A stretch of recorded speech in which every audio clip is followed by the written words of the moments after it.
ஐநாவினுடைய பாலஸ்தீனத்திற்கான ஐநா சபையின் சிறப்பு அறிக்கையாளராக செயல்படக்கூடிய பிரான்செஸ்கா அல்பானிஸ் இன்றைக்கு ஐநா சபையினுடைய ஒரு முக்கியமான அறிக்கையை அவருடைய எக்ஸ் தளத்திலே வெளியிட்டிருக்கிறார். அது ஒரு அதிர்ச்சிகரமான அறிக்கையாகவும் இருக்கிறது. குறிப்பாக காசா மீதான இஸ்ரேலுடைய தாக்குதல்கள் சுகாதாரம், கல்வி, உள்கட்டமைப்பு, வங்கி அமைப்பு வரைக்கும் எல்லாவற்றையுமே சரித்து விட்டது. மொத்தமாக காசாவை இஸ்ரேல் அழிச்சிட்டாங்க.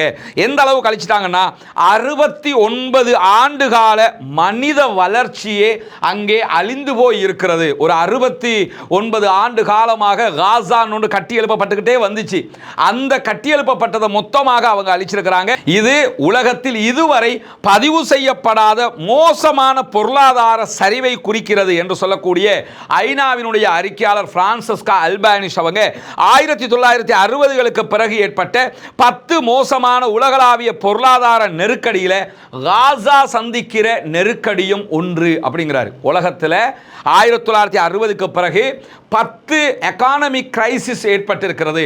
அதிலே 10வது தற்போது ஏற்பட்டிருப்பது காசாவில் ஏற்பட்டிருக்கிறது என்று சொல்லுகிறவர் என்ன சொல்றாருன்னா, இந்த காசாவை மீட்டெடுக்கிறதுக்கு பல தசாப்தங்கள் ஆகலாம். இந்த காலகட்டத்தில் காசா சர்வதேச உதவியை மட்டும்தான் நம்பி இருக்கும். அதை பார்க்கும்போதே நமக்கு புரியுது. இன்னைக்கு அல் ஜசீரா ஒரு வீடியோ வெளியிட்டிருக்கிறாங்க. அந்த வீடியோவில் ஒரு குழந்தை முட்டை சாப்பிட்றாங்க. 2 ஆண்டுகளுக்கு பிறகு காசாவினுடைய குழந்தை ஒரு முட்டை சாப்பிடுகிறது என்று அல் ஜசீராவே செய்தி வெளியிட்டிருப்பதை நம்ம பார்க்க முடிகிற நேரத்தில் தான் காசாவை மீள கட்டி எழுப்ப வேண்டும் என்றால் ஓரளவுக்காவது சுமார் 70 பில்லியன் அமெரிக்க டாலர்கள் தேவை என்று சொல்லி இருக்கிறது ஐநாவினுடைய அறிக்கை என்பதை சுட்டிக்காட்டுகிறார் பாலஸ்தீனத்திற்கான ஐநாவினுடைய சிறப்பு அறிக்கையாளராக இருக்கக்கூடிய பிரான்செஸ்கா அல்பானிஸ் அவர்கள்.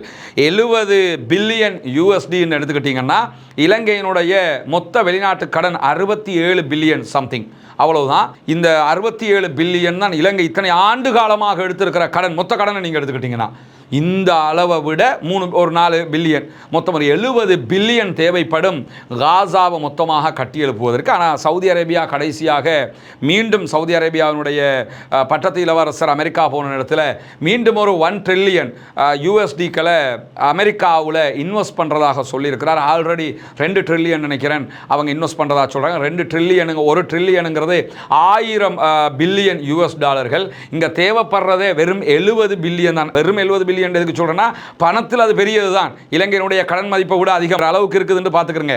ஆனால் சவுதி அரேபியாவினுடைய பொருளாதாரம் அல்லது அரபு நாடுகளுடைய பொருளாதாரங்களோட ஒப்பிடக்கில் அது ஒரு சின்ன அமௌண்ட்டுங்கிறத தான் பார்க்க முடியுங்கிறதுக்காக சுட்டி காட்டுறதுக்காகத்தான் அந்த அமௌண்ட்டை உங்களுக்கு நம்ம சுட்டி காட்டியிருக்கிறோம். அப்போ இவ்வளவு தேவை காசாவுக்கு இருக்கிறது என்பதை புரிந்து கொள்ளுங்கள். இப்படியான சூழல்ல